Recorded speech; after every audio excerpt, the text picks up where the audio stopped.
Evanjelium pre deti. Ako žiť evanjelium doma s láskou a jednoduchosťou. Vyberte si špeciálny deň. Vyberte si deň v týždni a tichý čas, ako by to bol magický rodinný okamih. Takto vás nikto nebude rušiť a všetci sa môžu s radosťou zapojiť. Voda s láskou. Ak chcete, postavte si blízko seba džbán s vodou.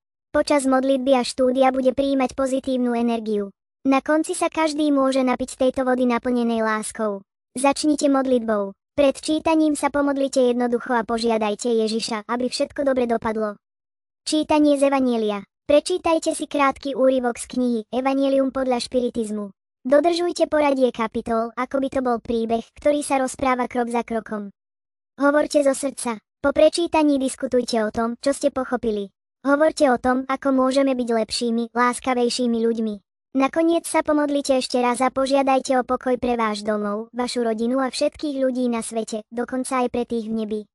Zakončenie vďačnosťou. Zakončite modlitbou vďaky a pošlite objatie svetla duchovným priateľom, ktorí pomohli.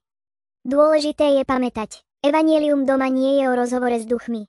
Toto sa deje na špeciálnych miestach nazývaných špiritistické centrá. Postupom času môže pomôcť každý v rodine, jeden číta, druhý hovorí modlitbu, takto sa zúčastňujú všetci.